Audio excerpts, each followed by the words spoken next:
Hi, everyone. This is Pete Winiarski, and this is the Institute of Success and Goal Achievement. Welcome to our Friday guest interview, and we do this every single Friday, always at this time, and this is wonderful. Today we have Kathy Powell with us. And Kathy, I know you're there. Say hello. Hello. We were just chatting back, very literal, chatting back and forth for a minute before we got on the call, and I'm experimenting this week, doing something that I have always asked guests not to do, and that is to use Skype on one of these calls. And because I'm in France, and it costs me $1.29 per minute if I were to use my cell phone, and it's sometimes difficult to find a place to do this, and I didn't want to do it from the hotel, and I've got the client site that I didn't want to do it from, and so I'm experimenting. I actually had a guest a few weeks ago from Ukraine, and the call was wonderful. And after the call, he admitted to me that he had used Skype, and it was perfect. So I'm trying it out, and hopefully it'll go absolutely fine as well. So that's a little tidbit for you world travelers that it may be okay after all. So this is fun. Kathy and I have known each other for nearly a year, and have had the opportunity to talk a few times. And I've actually heard Kathy on interviews like the one I'm doing with you folks today. And I think that, Kathy, you just have a wonderful topic that when it comes to success and goal achievement for any person, we all have the challenges of how do we get everything done that we want to get done? How do we stay organized? How do we end up decluttering our lives? How do we be more effective in our time management, whether it's on our emails and the stacks of paper? A lot of us are small business owners and independent professionals. We have careers. Part-time I'm a consultant, part-time I'm an entrepreneur. And everything that you've said in the interview that I heard you do just completely resonated. And, of course, I printed out some of your materials and tried to declutter my life right away with varying levels of success, I have to admit. Some good, some not so good. But this is great. Your topic is right on the money today.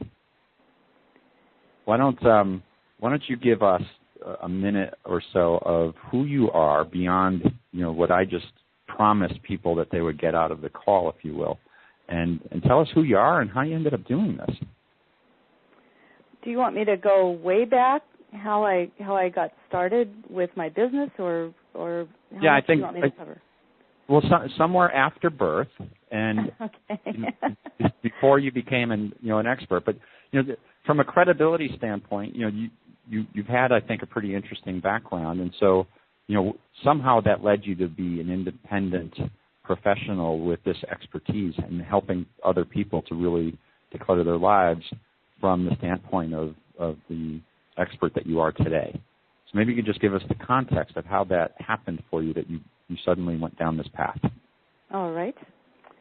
Well, I'll go back to college, and I was actually a music major in college. I was planning on a performance career. I am a soprano, a lyric soprano. I'm a trained soprano. And I looked at the lifestyle that went with a performance career, really wanted a family, and decided that those two were not compatible in the way that I wanted to have them together. So typically a musician works evenings and weekends. That's when people are available to come hear them sing or play. And so I just looked at that and I said, I don't think that's going to work. And I'd spent my whole life thinking in terms of being a performer. So when I graduated, I got married right out of college, and my husband started medical school. And we needed money. I was supporting the two of us for the next 4 years, and I'm thinking, how am I going to do that as a musician? And so I landed a job as a secretary at the University of Michigan School of Music. That's where my husband went to medical school. And so for 4 years I was a secretary, and I hated my job. I had good organizational skills. I had good secretarial skills, and I did a great job. I wasn't really excited about the work. My boss recognized that I had more promise than what my job description stated I was to be doing. So she gave me more work, and she always prefaced it with, I can't pay you for doing this, and you can always say no, but I would always ask her, is there anything else I can do? Mm-hmm. So I developed some skills in the field of resource development. Fundraising is another term for that. And when my husband graduated and we moved out to Seattle for his residency training, I started applying for jobs as the development director in various nonprofits. Ended up at the YMCA of Greater Seattle for 6 years as the development director. Got kind of burned out doing work. It had nothing to do with my employer. It was just, I was working full-time, had a baby during that time, and my husband was a resident, and, it's kind of a crazy life. Right. Long story short, I ended up leaving that field completely burned out after leaving the Y and moving to a theoretically part-time job. Found out that there's no such thing as part-time in nonprofit. You just get paid less. Right. And so I started my business in 1995, and that was one of those things where I was flying somewhere, and I opened up a Women's Day magazine, and the title of the article that I saw was, Is Your Kitchen a Mess? And it had before and after photos of a kitchen that had been professionally organized by a colleague of mine in New York City. And it just really jumped off the page at me, and I'd been searching for what could I do besides this field that I kind of fell into and performance. And it just really jumped out at me, and I said, that's what I do. I organize things. I didn't even know this was a profession. And when I got back to Seattle, I opened up the Yellow Pages, and I saw indeed that there were a handful of professional organizers. So within a couple of months, I started my business. I never had any designs around being a business owner. I wasn't raised in an entrepreneurial kind of environment, and I always thought about working for someone else. So that was brand new to me. Didn't know anything about business. So I learned a lot in the School of Hard Knocks, and my first year in business, I would go out to people's, back then I was doing residential organizing, and I'd go to people's homes to help them, quote, get organized, end quote. Right. And a few months later, I would check in with them to see how things were going. And I would find in many cases that things had slid back to their original state. Even though the client was very happy when I left, it had gone back to its original state. And some of my colleagues in the field said, that's your repeat business. And I said, that kind of sounds like a Band-Aid to me, and I don't do Band-Aid very well. That's just not what I do. I want something that's more lasting. And right about then, I learned about coaching. I thought coaches blew a whistle in your ear and made you do push-ups. And I learned about this whole new field of coaching. And so I enrolled in coach training with the intent of just getting a few skills. I wasn't going to become a coach. Well, I loved it so much that I took another course, and I loved that so much that I took another course. The next thing I knew, I was a certified coach. So I became a certified coach in 1999, and then in the early 2000s, 2002 in particular, I was full up. I had as many clients as I could take on, and I looked at my income and I said, this is really not where I want it to be, but I can't work any harder. Right. I'm seeing as many clients, or I'm coaching as many clients as I can take, and I don't know what to do. And so I started on this path of looking to see what else, how can I leverage my time?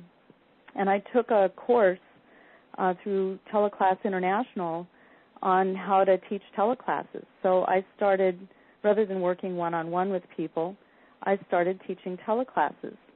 And that opened up a whole new world for me because my client base had been the Pacific Northwest, and occasionally I would fly to the East Coast. I had some clients I specialize in working with medical professionals, and I had some clients at the NIH and Johns Hopkins and some people on the East Coast. So I'd occasionally fly to the East Coast to work. But for the most part, I really wanted to work from home, and so these teleclasses were opening up a whole new world for me, because now my client base became anyone who spoke English. And so I taught teleclasses. Yeah, that's what I said, was wow.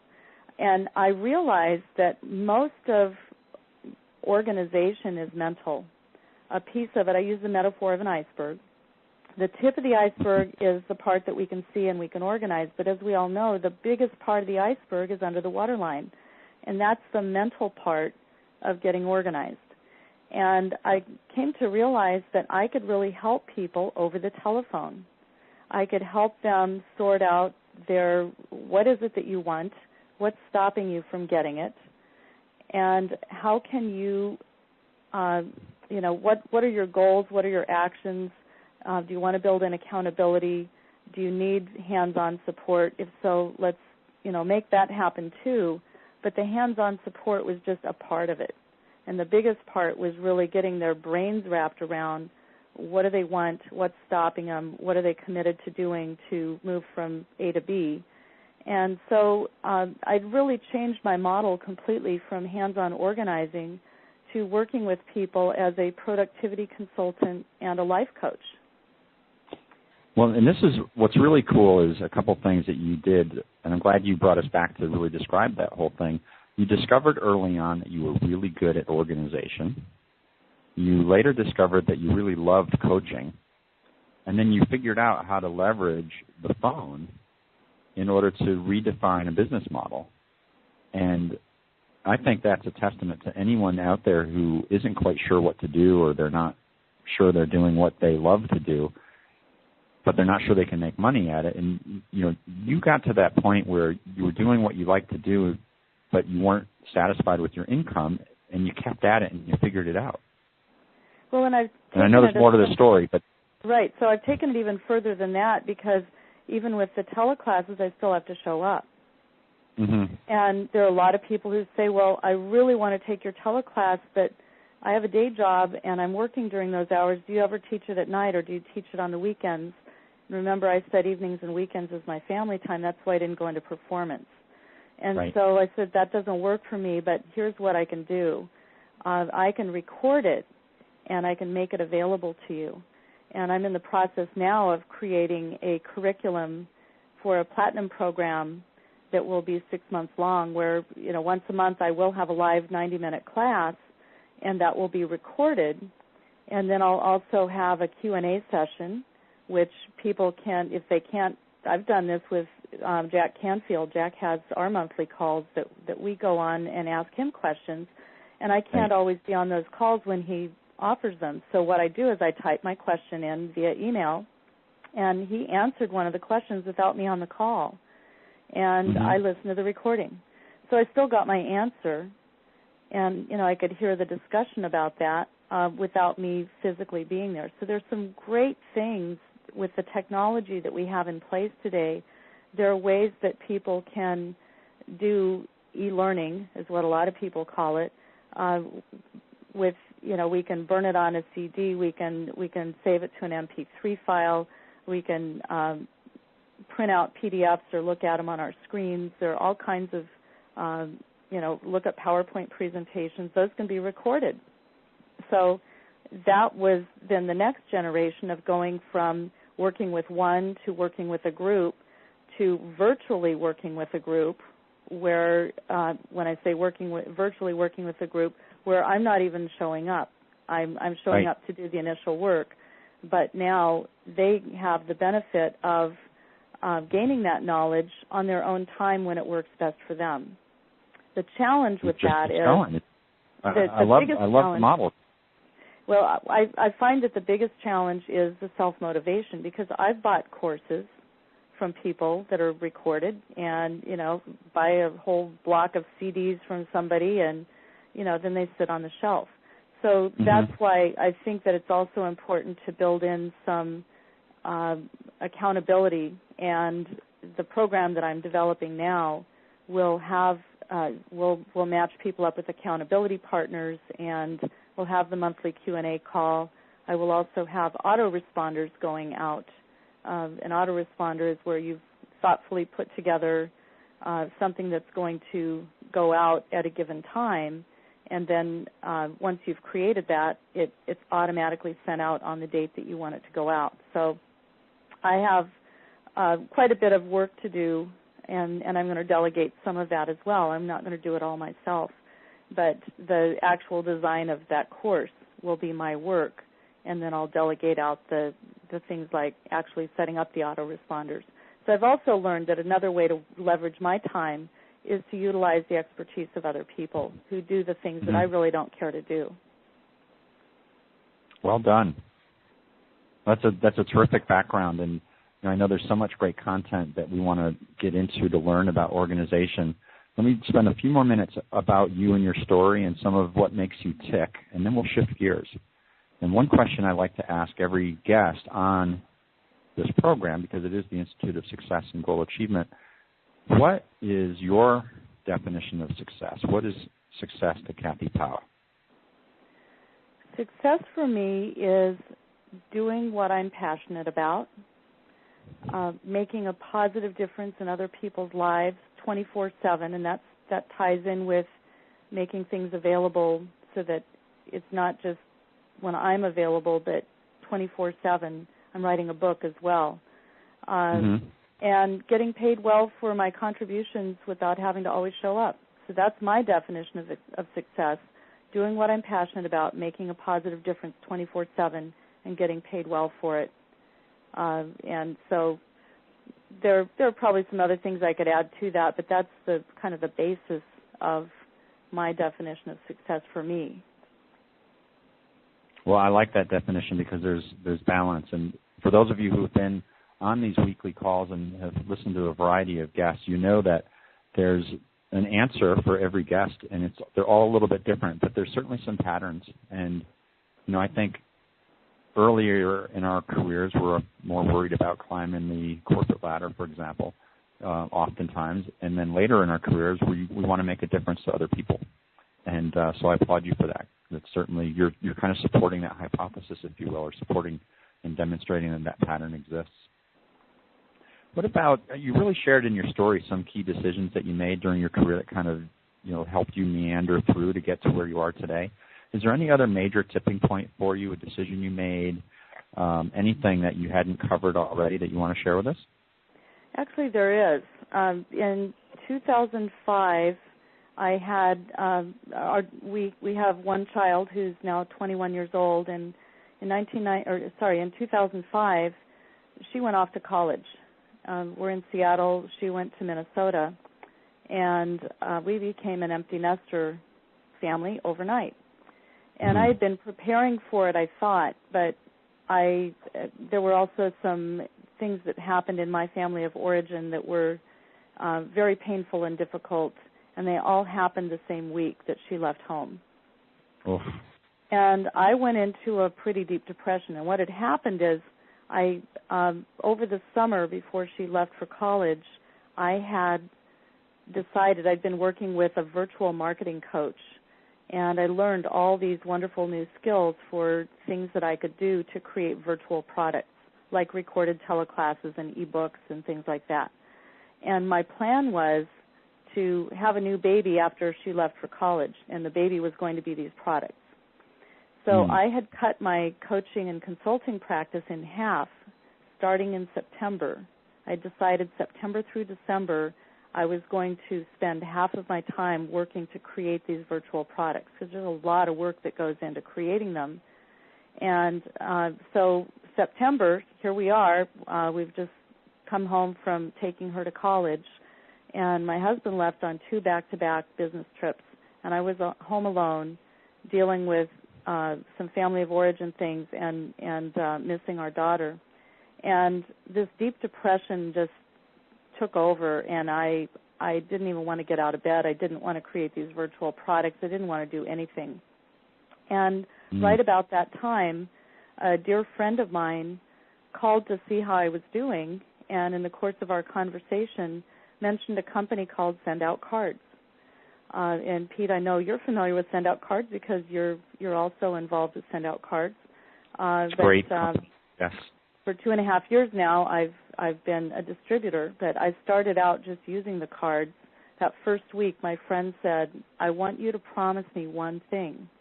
I'd like you to begin your day, each day, sending a card of gratitude or appreciation to someone you care about. I want you to just think about something in your life that you appreciate and send it out in a card. And I promised her I would do that for a week, and I did, and by the end of the week, my depression had lifted. So this was pretty significant for me. And I was looking for passive income, and I decided by the end of that week that this was going to be something that I would do. So I became a distributor, and I'm out of about 45,000 distributors, I'm in the top 10 income earners, so it has given me my passive income, and I absolutely love Send Out Cards. It is a company that enables you to go online, pick out a card from over 8,500 cards, and type your message, pick your font, and I have my own handwriting font in there. And I click send, and the company prints it, stuffs it, licks it, stamps it, takes it to the post office for me on whatever date I want it to go out. I can send one card or 1,000 cards with one click of a mouse, and they're in my handwriting with the person's name in the card and so forth. So that is something that I love using. It has reconnected me with people that I care about, and I love sharing it with other people because it is a productivity tool, and I'm a productivity consultant, and it's also a relationship building tool, and as a coach, a lot of what I do is around relationships. So it just worked right in with what I was already doing. And it is so it is really magical, and I've heard stories from other people about the type of impact that it had for them when it was similar to you. Just personally what it did in a week, and it's great. My wife and I love doing it, and I'm glad that you're so successful at it. That's fantastic. I currently have a limited number of clients that I work with one-on-one, and I'm creating the curriculum that I mentioned for my new Platinum course. I'm writing the book, and I'm also bringing music back into my life because I have decided to produce a CD that will go with the book. The working title of the book is The Music of Your Heart, and it's about finding and following your life's passions in your work and in your life. And then there will be 2 parts to the book. The second part will be about organizing your life around those passions. And the CD will have original music. I'm not a composer, but I have composer friends, and I will have someone compose music and lyrics that convey the core message of the book, and that will go with the book. So I'm very excited about bringing music into the fold of my career. And that's where it all began, isn't it? Yes, it is. Full circle. Well, I'm glad you're figuring out how to do that. And, once again, for all of the listeners, I hope we're all able to figure out whatever it is that we're passionate in, how to bring that back into our lives, either directly from an income standpoint or indirectly. But, it helps us as whole people so that we balance, the happiness, the health, the wealth, the contributions back to others, et cetera. Well, shall we shift gears? We've really been talking about you, and we could fill a whole hour, I think, with your personal story, but I also want to get some tips. Is that fair? That would be great. I love sharing tips. Well, for starts, because you've worked with thousands and thousands of people over the time doing what you do as organization and productivity expert, what themes have you seen? Has anything shown up? Any patterns? I think that people need a personal motivation to get and stay organized. And so the why becomes very important to the work. If they're not passionate about the why, it doesn't stick. And I can give one example. And this was my early days back when I was doing residential organizing. I went into a woman's home, and we went into one particular room that was the most difficult area of her home for her. It was a room that I couldn't even see the furniture in there. The room was just piled floor to ceiling with boxes, piles of papers, stacks of different kinds of material, and I later found out that there was a huge table in the middle of the room. I couldn't even see it. There were some chairs. I couldn't see the chairs. I couldn't see the floor. There was just a skinny path to walk around. I'm hoping that everybody's getting the visual here. And unfortunately, yes. You relate to it too well, or some people do. So I asked her if we could wave a magic wand and we could make this room look and feel the way that you wanted it to look and feel, what would you be doing in this space right now?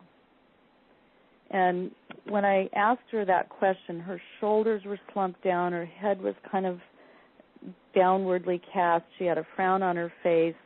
She just looked very heavy and burdened. And when I asked her that question, her shoulders lifted, her chin came up, this huge smile came across her face, and she said, I would be quilting in this room. Mm. She said, I love to quilt. And as I looked at some of the piles of materials that I was seeing in the room, I could see these swatches of material mixed in with papers and other things. And she said, underneath all this stuff in the middle here is the table that I used to do my quilting on. And she shared a little bit about what had happened in her life that caused things to get the way they were. And she just had never been able to get back to having any semblance of order. And therefore, she'd given up quilting. So that's what I'm talking about when I say motivation. Once we were able to identify the motivation, she got the energy and the enthusiasm to do the work to get that space cleared so that she could have what she wanted. But without getting clear about the why, it would have been very difficult to do that work with her. Getting organized just for the sake of getting organized doesn't move people forward. So what do you think happens that causes people to forget that motivation in the first place? Is it just life happens to us? Well, I think that life does happen. Sometimes we get so overwhelmed that it's just we get caught up in the minutia and forget the big picture stuff. Mm-hmm. And so some of the patterns that create this, just not having any passion or awareness of whatever it is that we're passionate about. Sometimes it's a skill set issue. People are aware of their passion, but they don't know how to do something. And if you ask somebody what they want to do and they don't know how to do it, it stops them dead in their tracks oftentimes. And then also I think self-talk gets in the way. We have our little inner critics that sit on our shoulders and chatter at us constantly. And so looking at what are we saying to ourselves? I know we've talked a lot about this, Pete, in our work, with Jack Canfield. What are we saying to ourselves, and is that serving us to listen to that chatter? Right. So have you found that the fact that you're a certified coach as well, does that help you with your clients?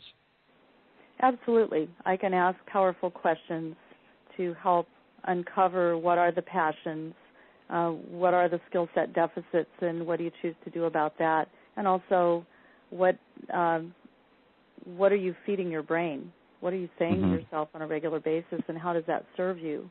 Do you choose to have different thoughts? Because we do choose our thoughts. Sure. Yeah, I'll bet. Now, if you're with a client, and like the quilting client that you were talking about, and you help them rediscover their passion about quilting, and you said you saw a physical change where they just became enthusiastic, and their face lit up. What's next? Okay, so now the passion's back. You still have some work to do though, because as you said, the place was a mess. You couldn't even see the table and chairs. Yep. So you identify the why, and then you identify what needs to happen next. And if you have a skill deficit, get the help that you need. Either delegate it to someone else or learn how to do it yourself.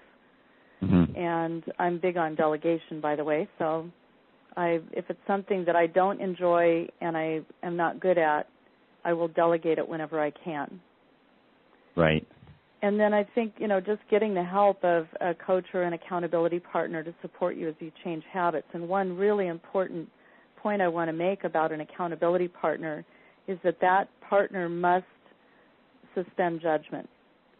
For example, if you came to me, Pete, and said, I want to start exercising and I want you to hold me accountable, and I want you to ask me tomorrow if I went to the gym today. And so tomorrow I ask you if you went, and you said, no, I was really tired and I decided not to go. And if I land into you and I say, come on, you lazy bum, get off your duff and if I start reprimanding you and making judgmental statements, what's the likelihood that you're going to keep being honest with me that you didn't go? I'm not too excited to admit it the next time, am I? Right. Versus me saying, so I hear that you were tired. What could you do differently the next time that might support you in having a different outcome? Is that time of day? Does that work for you? In other words, asking you questions to get you to think and make different choices perhaps, but not making judgments about the decision that you made or what happened. Mm-hmm. Helping solve the problem as opposed to criticizing it.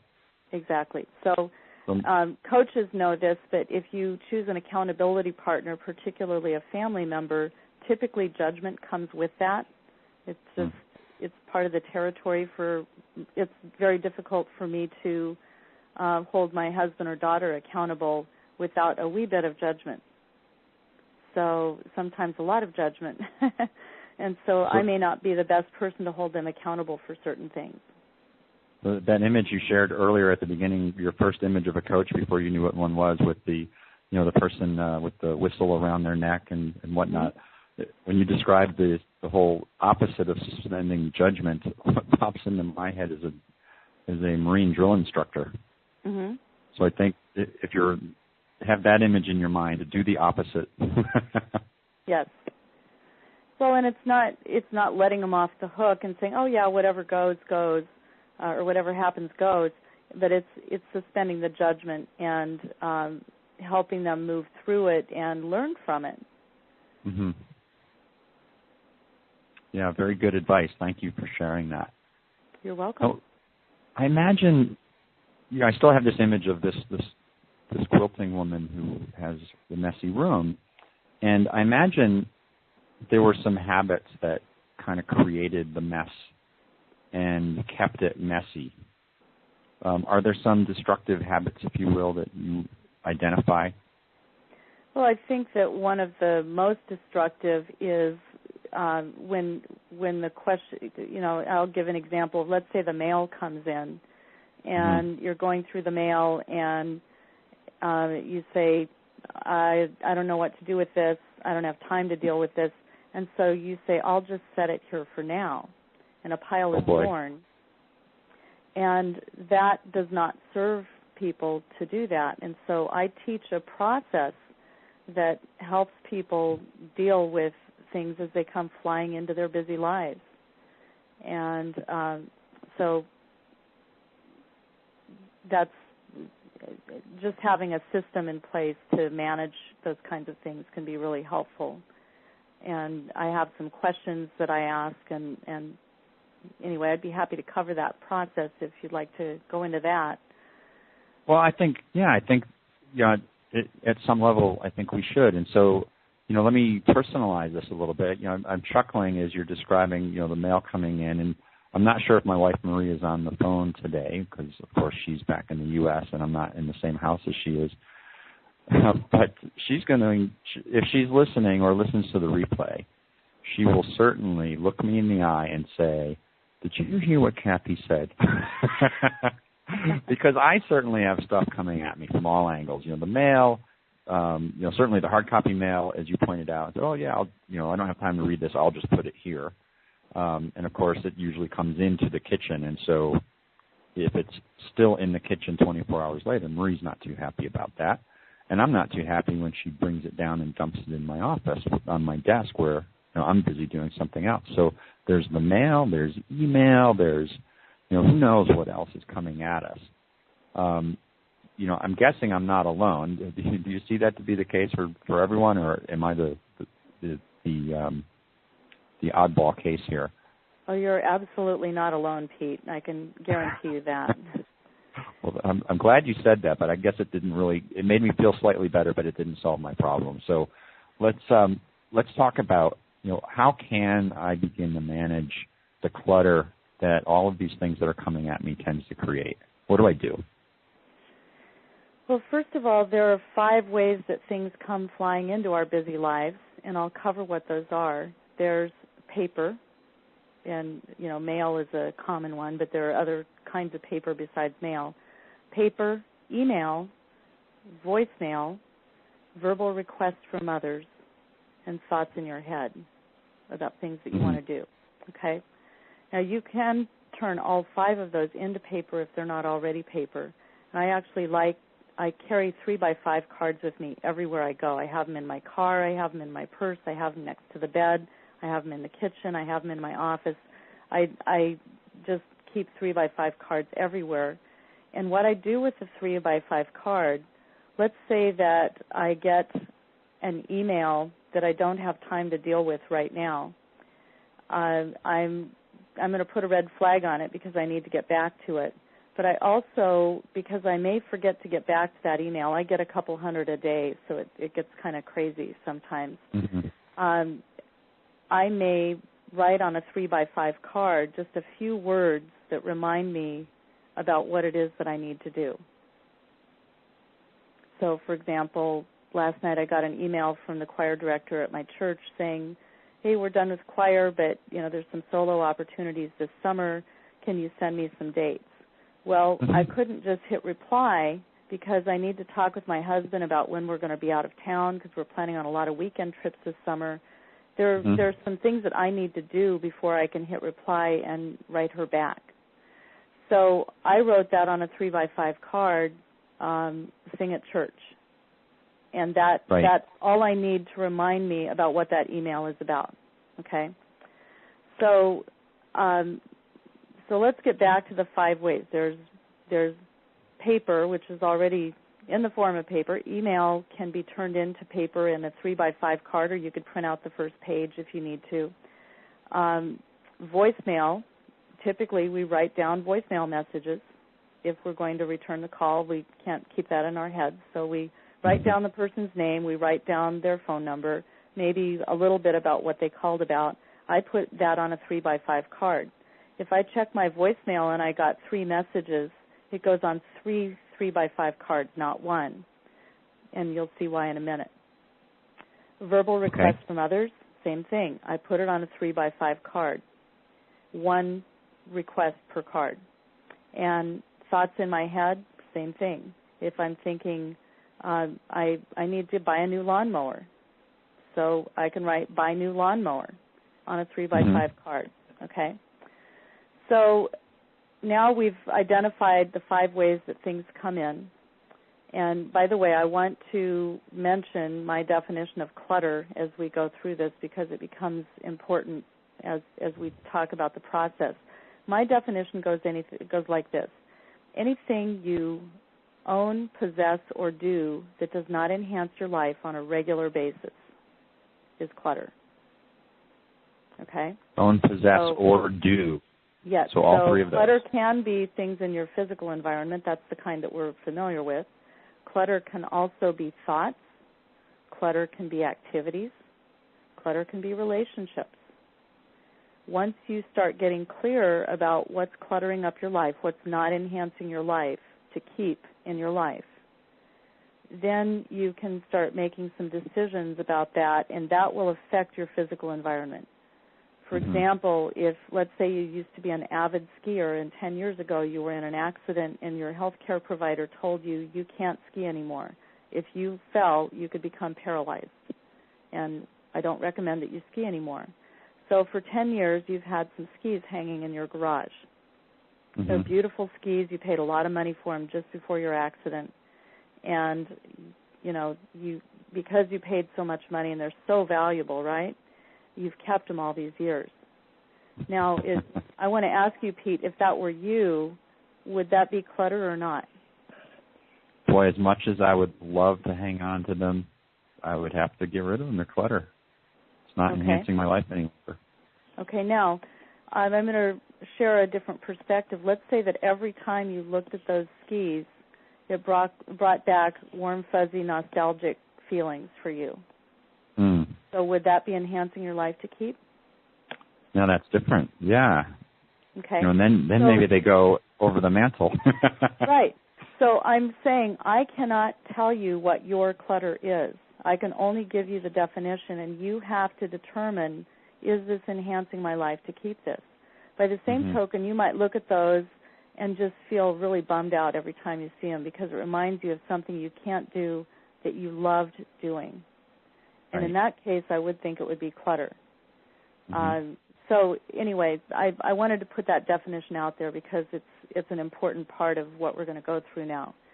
So there's a funnel system, and if you draw a picture of a funnel, and at the top, I'm going to give you five decisions, and you can write these down, and then we're going to go through the definition of each one.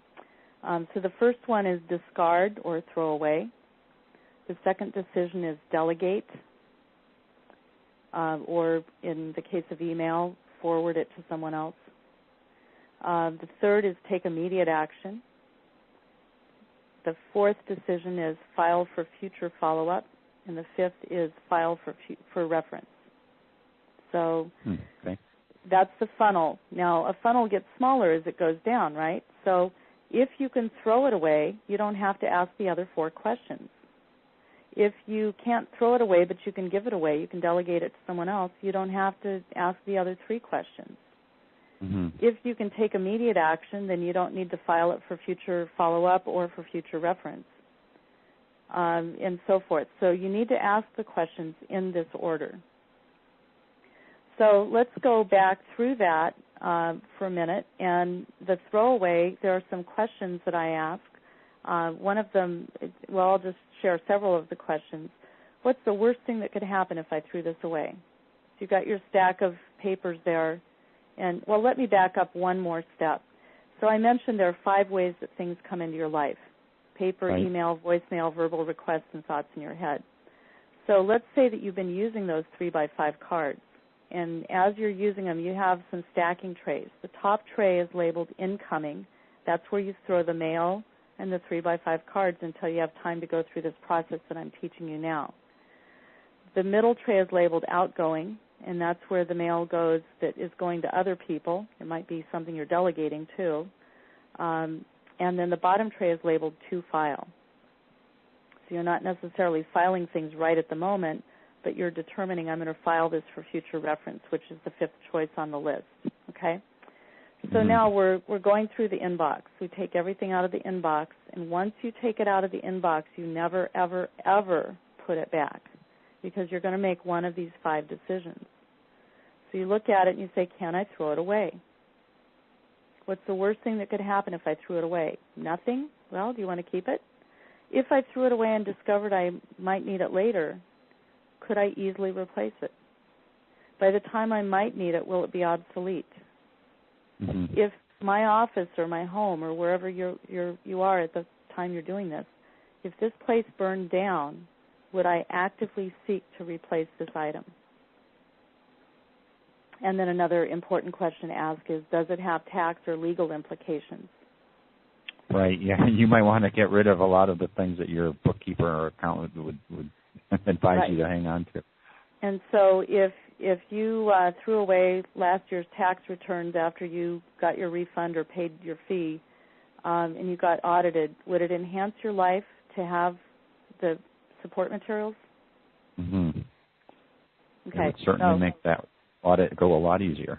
So remember, anything you own, possess, or do that does not enhance your life on a regular basis. Regular basis is defined by several criteria, but in the case of taxes, how far back can we be audited?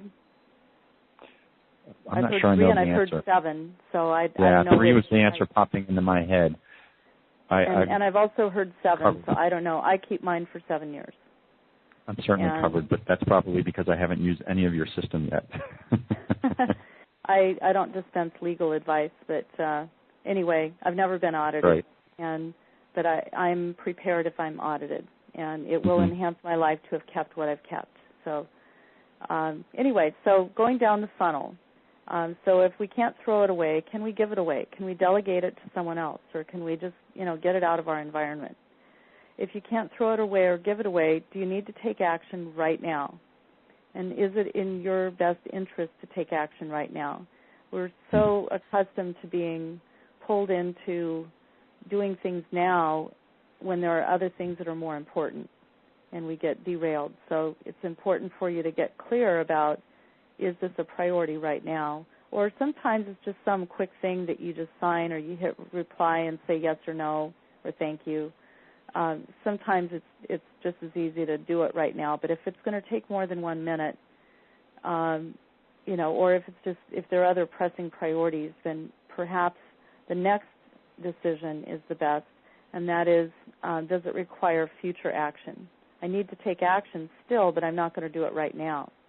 And that's where the tickler file comes in.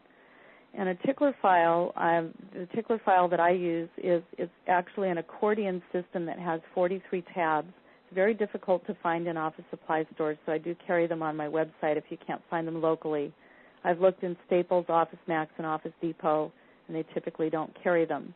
The 43-tab accordion file has tabs for 1 through 31, followed by tabs for January through December.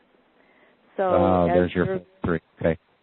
So as you're going through your inbox and you're saying, I need to file this for future reference, let's say it's a brochure for a concert series and you're interested in a concert in September, but you're not sure what your September schedule is yet. And so you decide you want to revisit this in July. So you put that flyer in the July tab. Now, at the end of June, you're going to take everything out of July and you're going to move it forward into the 1 through 31, because the 1 through 31 is always the current month. So right now, very good. May is the month. On May 31st, I'm going to take everything out for June and I'm going to bring it forward. So you're basically deciding what's the next action I need to take and when am I going to do it. Right. What most people do is they say, I need to take action, don't have time right now, I'll just set it here for now. And they will not ask or answer the question, when am I going to do it? Even if it's somewhere up in their head, they don't have a system in place to, make that happen.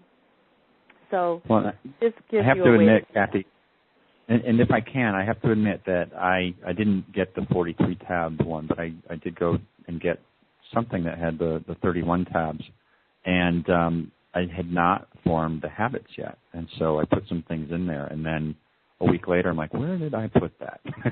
Okay. Because that was the last time. Very important point is that there are 2 things you have to do with a tickler file system. You have to put things in and take things out. And you have to do it on a regular basis or it doesn't work. So that's forming a new habit of checking your tickler file every single day becomes important. And one of the tips that I'll give is, in order to form that habit, there are several things you could do. I don't know where you keep your tickler file, but let's just say, and Marie might have a tickler file of her own as well. So I don't recommend that you share a tickler file because your actions are going to be different than her actions. Right. So let's say that you have yours in your office and hers is in the kitchen. I'm just going to make this up, okay? Sure. And she's having a hard time remembering to check it every day. She could move it from the little desk in the kitchen to, let's say that she makes coffee every morning. And while the coffee's brewing, if she puts the tickler file right next to the coffee maker, and that's going to remind her, or puts a sticky note on the coffee maker that says check tickler. Right, very good. Then she can form a new habit, and eventually she won't need that sticky note or she won't need the tickler file next to something that she's already in the habit of using daily. Okay, so build it in with something you're already doing. Brush your teeth. Okay, put it on your toothbrush, you know. Right. Or if you use an electronic calendar with an alarm on it, build in an appointment, a recurring appointment with yourself. My habit is to check my tickler file every night for the next day. Oh, good. And so what I do is I take the contents out for tomorrow. So I take that out and I spread it out on my desk, and I pull my calendar up. I have an electronic calendar. I pull it up and I look at what's on tap for tomorrow, and I look at what's in front of me, and I say, okay, what is the priority for tomorrow? What's most important for tomorrow?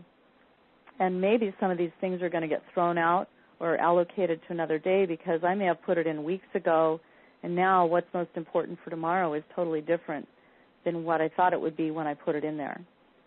Right. I may delegate it to someone else to do. If you have it on a 3x5 card, so these 3x5 cards I was talking about, the voicemail, the verbal requests from others, the thoughts in your head, buy new lawnmower, that's on my list. It's on a 3x5 card. I can take that card and I can say, I'm going to delegate that to my daughter who's home from college, and I don't need to be spending my time buying a new lawnmower right now. I can have her do it for me. So if I had 10 tasks on a 3x5 card, it would be hard to move it around in the tickler file. It would be hard to move it into, I have a folder for her because she's working for me this summer. So I can put it in my daughter's file, and then when I meet with her once a day, I can say, here are the things that I'd like you to do today. You know, I have a really clear image of the way you've described it, how it could work. And, you know, it's not a habit that I've performed yet. I'm not doing it yet. And this is very helpful for me because I could see, you know, the 43 tab system. And by the way, let me just make a reference to help everyone who's listening, that you mentioned that this is difficult to find and that you have it available to you on your website. And I'd like to do two things. And one is I'm going to put some information in the newsletter, in the iSaga newsletter, which comes out in a couple of weeks, that will summarize a lot of the resources that you're sharing with us. And we can work offline to make sure that we get all of those. But also, please do, if you wouldn't mind doing it now, and then we can catch it at the end. What is your website so that people can actually go find this thing? My website is orgcoach.net, like organization coach, but it's just orgcoach.net. Perfect. And there's a products link on there. If you click on the products link, you'll see the different products that I have available there, the productivity tools. Awesome. And so for all of you who are listening, when she talks about, you know, Kathy mentions this 43 tab thing, and I know you probably have other tricks up your sleeve that will help us out. Orgcoach.net, and I'll also work with Kathy after the call and we'll make sure that we get things in the newsletter for you. So thanks for bringing that up. You're welcome. So as we're going down that funnel, you know, we talked about the file away for future reference, and the very last thing is to file for action, future action. The last thing is to file for future reference. And that's just your basic filing system. But most people's filing systems, they're reluctant to file because they can't find what they filed. The number one reason that people pile instead of file is a fear of never finding it again. The number two reason is a fear of forgetting to follow up. And that's why the tickler file becomes so important. Also, behind the tickler file, you can have customized hanging files that say things like pay, and that's where the bills go until you pay them, or data entry, and that's where you can put, I have a couple of files, one that says income, one that says expenses, another one that says contacts. So if I get a business card, I can throw it in the contacts. If I spend money for my business and I want it to go into QuickBooks, I put it in the expenses. And when I have income coming in, I put something in there so that my bookkeeper knows to put it into my QuickBooks for me.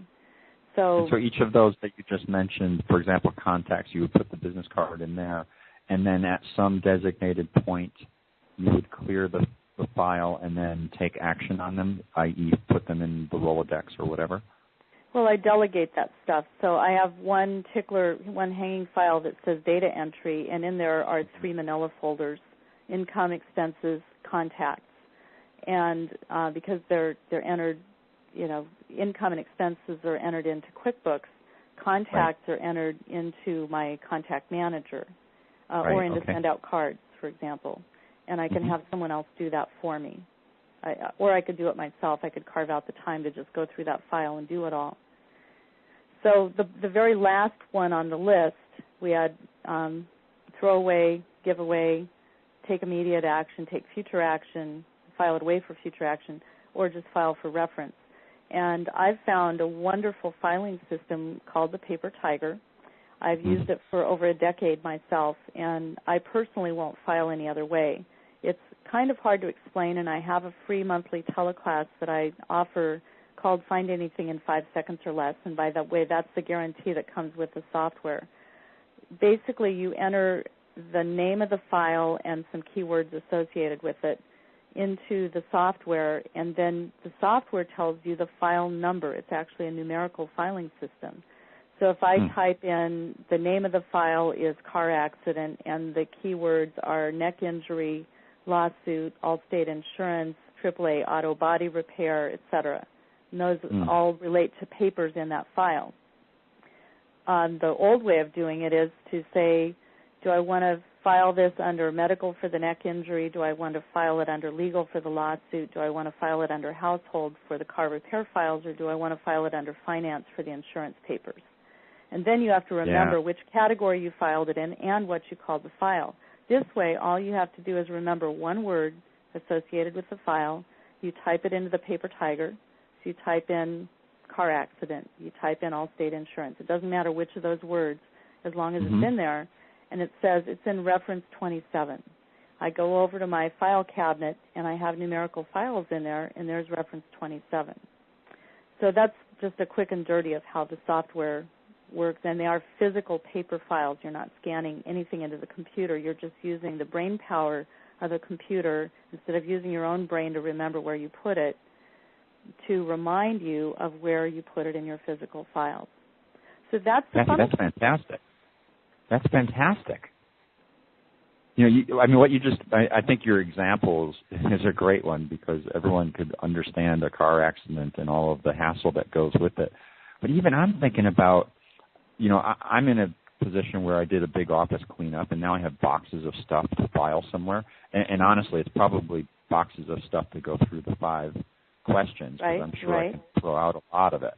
But I'll file a little bit at a time. And I have that dilemma. I'll say, all right, should this go in the top drawer, where I keep these topics, or should I put it in the 3rd drawer? And as you just pointed out, it could really go in either one because both of them are germane to what's in the particular folder. Well, one thing that happens with papers is that people tend to create multiple files so they can find it. With the Paper Tiger, you don't have to do that. You don't have to photocopy it and file it in different categories so that you can find it. You just have it in there once, and you put the different words in the software so that you will find it. And if you don't find it on the first pass, let's say I didn't put in Allstate insurance, and I look up Allstate, and I'm not finding it, so then I say, well, what else might I have called it? Car accident. I type in car accident, it comes right up. I add Allstate to the keywords so that next time I'm training the system. But usually by the second word that I look up, almost always the first word, but usually by the second word I find the file, and it's just so easy. I will not file any other way because the A to Z, in my opinion, is a broken system for most people, not for 100%. Some people can find everything in their A to Z systems, but not most people. And so I teach the free class monthly, and people can get a free download of the software, try it for 30 days, see what they think. If they buy the software from me, I include an instructional recorded teleclass that I get rave reviews about. I've had people who have owned the software for over a year who listen to the teleclass and say, man, I wish I'd listened to that before I set this thing up. I would totally do it different, and I learned so much from your class. I give that away when you buy the software from me. And I also offer a 90-minute consultation for those who want help customizing their Paper Tiger and their Tickler file system as they're getting their office set up. Well, that's fantastic, and I appreciate you sharing that with us all.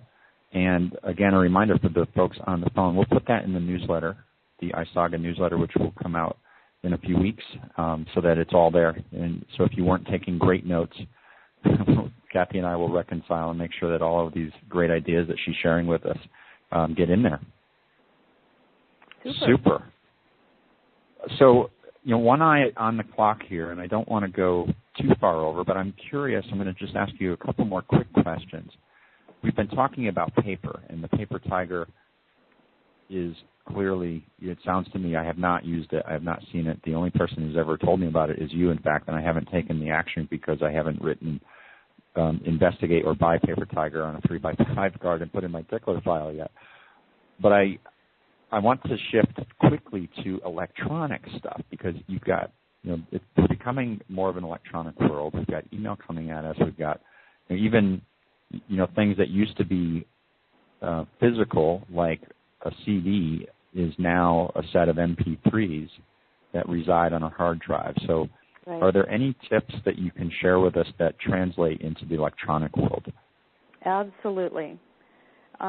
First of all, I think that a lot of people have moved to an electronic calendar. Some people still use paper calendars. There's nothing wrong with either one of them.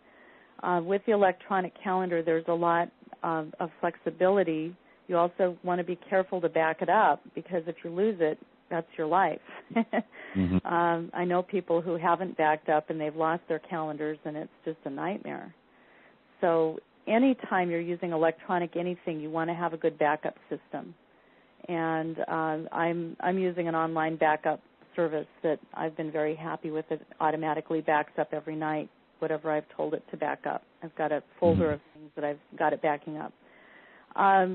So electronic calendars can be very helpful. They can be sunk with a Palm Pilot.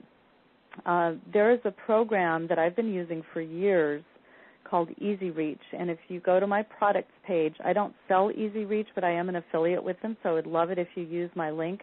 I'm not recommending it because I'm an affiliate. I'm recommending it because I've used it for years. I use it multiple times every day. So, for example, I'm typing in your name right now, Pete. I just typed it into my EasyReach, and I'm looking for email and attachments. And it came up with 162 items. Now, there may be other Pete's in here, too, but I'm seeing something that came in to email that says tomorrow's interview. And it was a reminder. Yep. It was a reminder from your assistant, just asking, do I need anything? And that came up. You heard how fast. I mean, I just typed it in. That's the first thing that came up because it was the most recent. But there are 162 things in my email that are associated with the word Pete. Mm-hmm. Now, I could add Pete and interview, and it would really narrow it down. So you can do a Boolean search. So I love that feature. And EasyReach interfaces with over 350 different file types. So you can look up PowerPoint presentations, PDFs, JPEGs. If you have a name in a JPEG, a graphic file or a GIF file. Let's say you want to look up Hawaii and graphics. And every graphic that you have the word Hawaii associated with in the name of the file is going to come up on your computer. And it comes up in seconds. So I love EasyReach. It's like the Paper Tiger, but only for electronic. The difference being that with the Paper Tiger, you have to manually enter those words in. With EasyReach, it's already on your computer, and it indexes. There is an index with Google, but Google actually takes your data onto their server. It actually leaves your hard drive and goes onto their server, and I don't care for the intrusion. Right. That sounds a little scary. Yeah. So there, and I've got, if you go to my page about EasyReach on my website under products, you'll see a whole bunch of differences between the free Google search tool and this search tool, which is very affordable. It's a one-time fee. You have it forever. And it indexes constantly so that, whereas with Google, it indexes while you wait. So so it's much slower. So I love Easy Reach for electronic. And you can scan papers into your computer if you prefer. And if you do that, then Easy Reach will find them in the electronic form. But, all of the Microsoft products and, 350 different file types, your email, everything, Easy Reach finds. Well, that does sound terrific.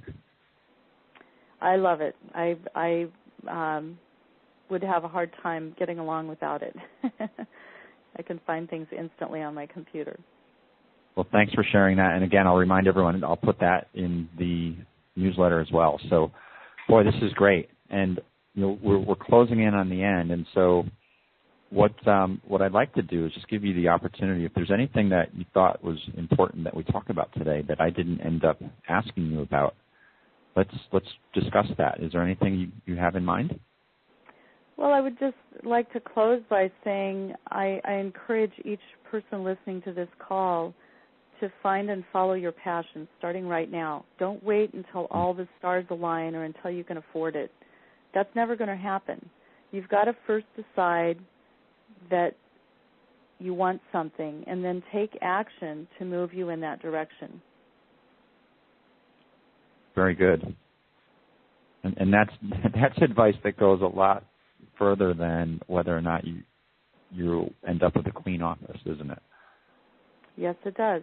And that gives you the motivation to create a clean office if that's going to help move you forward. Mm-hmm.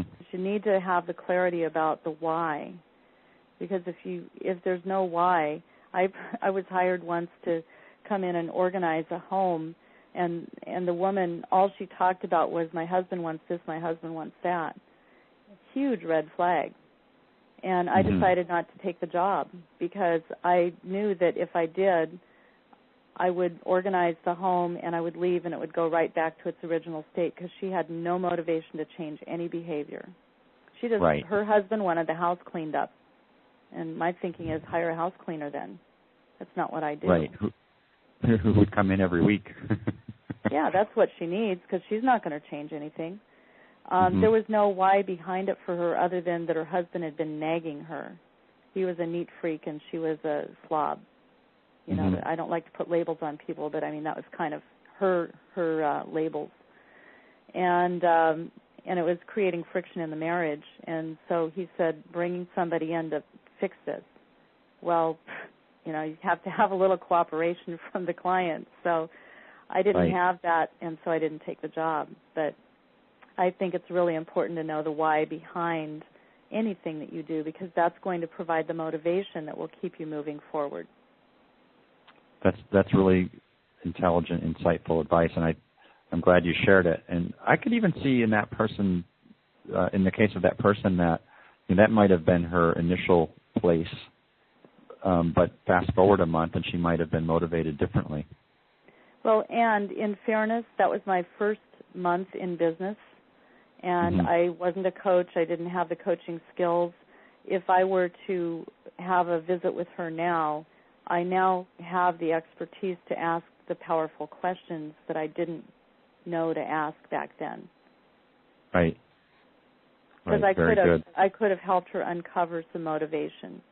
Maybe she really wanted to work on her marriage, and if she could link up how providing some calm, peaceful environment versus the chaos that was there for her husband, even though that wasn't a value of hers, if she valued the marriage, that was, something like that. I mean, I'm just kind of making things up here, but whatever her motivation would be, then, we might have been able to work together. But I didn't have the expertise at the time to understand that, so we didn't go there. Right. Good illustration, though. Fantastic. Well, Kathy, how can people find you, contact you, anything you want to share? You shared orgcoach.net. Orgcoach.net is my website, and I can be reached via email at Kathy, and that's with a K, Kathy, at orgcoach.net. Perfect.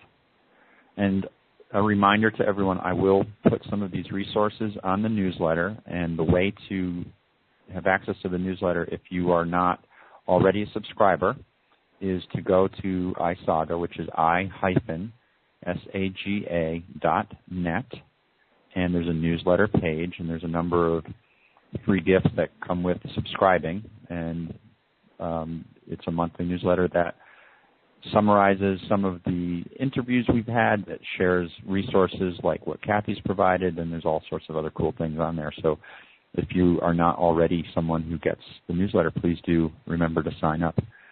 So I'm thrilled. This has been terrific. And thank you for the opportunity. Yeah, and I'm excited that not only was the content great, and this is the second time really that I've heard you interviewed on this material. And I've got to say I'm starting to get it. Of course, I'm not anywhere near my office now, given that I'm in France for another week and a half before I get home. But the visual that I have in my mind is now becoming clear. And similar to finding your passion, you have to be able to see it a little bit. And now that I'm starting to see it, I think it'll be a lot easier to actually implement. So thank you for all of your great insights and help today. You are very welcome. My pleasure. So everyone, let me close out. This has been the Institute of Success and Goal Achievements weekly guest interview. And today, Kathy Powell gave us some wonderful insight. We hope you join us again each and every Friday. You can look at the website, the calendar page, for some help on who's coming, and that information is also on the newsletter. So take a look and join us again. Take care, everyone. Bye-bye.